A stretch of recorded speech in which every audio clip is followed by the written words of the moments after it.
안녕하세요, 여러분. 혹시 톰 살렉이 나오는 리버스 모기지 광고 한 번쯤은 보셨을 거예요. 유튜브나 TV에서 리버스 모기지는 그렇게 나쁜 게 아니다 라고 아주 신뢰감 있게 설득하는 그 광고 말이죠. 저 역시 만약 리버스 모기지가 미국 시니어들을 속이는 그런 것이었다면 감히 이렇게 영상까지 만들진 않았을 거예요. 주변 지인분들이 제게 저 광고를 보고 리버스 모기지를 고민 중이라는 이야기를 들었어요. 그래서 리버스 모기지의 숨겨진 지출과 꼭 알아야 하는 것들에 대해서 최대한 자세하게 알려드리겠습니다. 먼저 지인 한 분께서 이런 질문을 주셨어요. 친구분 어머니께서 95세로 건강하시고 활동도 활발한데 15년 전에 집에 리버스 모기지를 설정했다고 해요. 그 집 가격은 그 사이 2배 이상 올랐고 친구 딸분은 엄마의 재정 상태나 은행과의 관계가 잘 이해가 안 되신다고 했죠. 엄마가 돌아가시면 누가 누구한테 무엇을 갚아야 하는지, 리버스 모기지란 게 무엇인지, 사기인지, 도움이 되는지, 집값이 오르거나 떨어지면 어떻게 되는지, 집을 팔면 어떻게 되는지 등 많은 의문이 있답니다. 그럼 리버스 모기지가 무엇인지부터 설명드릴게요. 리버스 모기지는 집에 쌓여있는 자산 가치, 즉 에쿼티를 현금으로 전환하는 금융상품입니다. 전통적인 모기지와 달리 매달 상환할 의무가 없으며 물론 월 납부를 선택할 수도 있지만 필수는 아닙니다. 그리고 대출금의 상환 시기는 대출자가 사망하거나 집을 팔거나 이사할 때입니다. 일반적으로 소득은 적지만 집에 자산이 많은 은퇴자들이 많이 이용해요. 쉽게 말해 집 가치는 높은데 현금은 없는 상황을 해결해주는 셈이죠. 이 리버스 모기지로 받는 돈은 크게 세 가지 형태가 있어요. 한꺼번에 목돈으로 받거나 월별로 나눠서 받거나 신용 한도, 즉 필요에 따라 빼쓰는 라인 오브 크레딧 형태가 있습니다. 이때 받을 수 있는 금액은 집값, 소유주 나이, 자산 규모, 그리고 아직 대출이 남았는지의 부에 따라 달라집니다. 그런데 이 리버스 모기지엔 상당한 비용이 숨겨져 있어요. 시작할 때 내야 하는 개설 수수료는 집값 첫 20만 달러에 대해 2%, 나머지에 대해서는 1%인데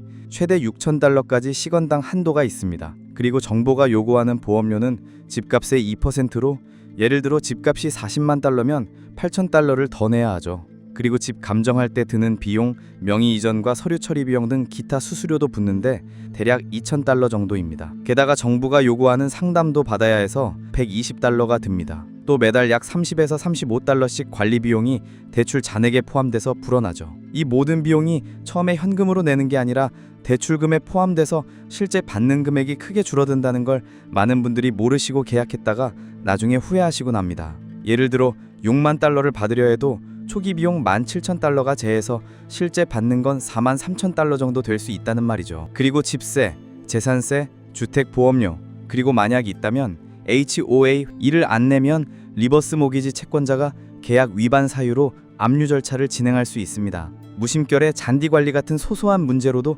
계약 위반이 될 수 있어요. 노인분들이 몸이 불편해서 집 정원을 관리 못해 압류당하는 경우도 있다고 보고됐습니다. 리버스 모기지는 보통 집을 팔 때 대출 상환이 이루어지는데 대출자가 죽거나 또는 집을 팔아 나갈 때 무조건 돌려줘야 합니다. 그래서 많은 분들이 나는 죽을 때까지 여기 살 테니 문제 없다 라고 생각하지만 사망 후 유산을 받는 분은 집을 팔아서 리버스 모기지 원금과 이자, 관련 비용을 우선 갚아야 하기 때문에 실제로 남는 유산이 얼마 안 들 수 있다는 거죠. 리버스 모기지 신청 조건도 까다로운데요.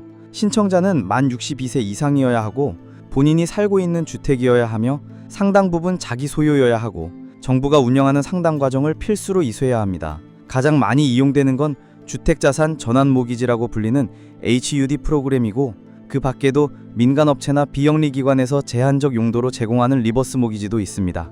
예로 70세 여성 소유주가 집값 50만 달러에 담보대출 없고 월 수입은 사회보장 1,800달러인데 월 지출은 2,800달러라 월 1,000달러가 부족하다면 이 여성은 리버스 모기지를 통해 매달 1,000달러씩 10년간 받는 플랜을 선택할 수 있습니다. 이렇게 되면 집을 팔거나 돌아가실 때 12만 달러에서 이자가 포함된 금액을 상환하게 되고 남은 금액은 상속인에게 귀속됩니다. 하지만 제일 큰 단점은 초기 비용과 수수료가 엄청나게 높고 복리로 불어나는 이자가 결국 집에 쌓여있는 자산을 빠르게 잠식하는 데 있어요. 또한 계약서가 아주 복잡해서 제대로 이해하지 못하면 금융적 곤경에 빠지기 쉽고 상속 문제도 매우 민감한 부분입니다. 오히려 돈이 많지 않아서 어쩔 수 없이 막판에 택하는 선택지가 되는 경우가 많죠. 더욱이 집세, 재산세, 보험료 같은 것은 꼭 내야 하니까 그걸 못 내면 채권자가 압류를 진행할 수 있어서 조심해야 합니다. 셀렉이 나오는 광고는 사실 이런 복잡한 문제들을 충분히 알리지 않고 신뢰감에 기대어 대중을 설득하는 부분이 많아 비판받는 경우가 많습니다. 리버스 모기지의 실제 비용과 위험을 제대로 이해 못하거나 급한 마음에 무리하게 계약하는 사례들이 많죠. 금융감독기관 CFPB도 이런 광고의 문제를 지적하며 소비자에게 명확한 정보 제공을 강화하려 노력 중입니다. 예외적으로 부유한 은퇴자로서 리버스 모기지를 세금 최적화 같은 고차원 전략으로 사용하는 경우라면 의미가 있을 수 있습니다.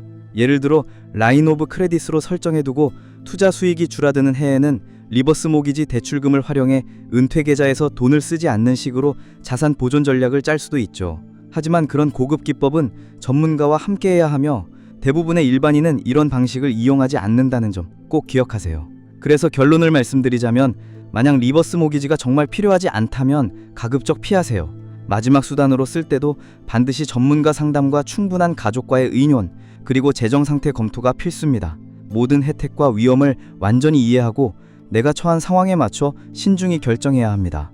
혹시 여러분 주변에 리버스 모기지를 고민 중이신 분이 있으면 이 내용을 꼭 공유해서 이 상품의 장단점과 위험을 충분히 따져보시도록 권해주세요. 다음엔 더욱더 좋은 콘텐츠로 찾아뵙겠습니다. 감사합니다.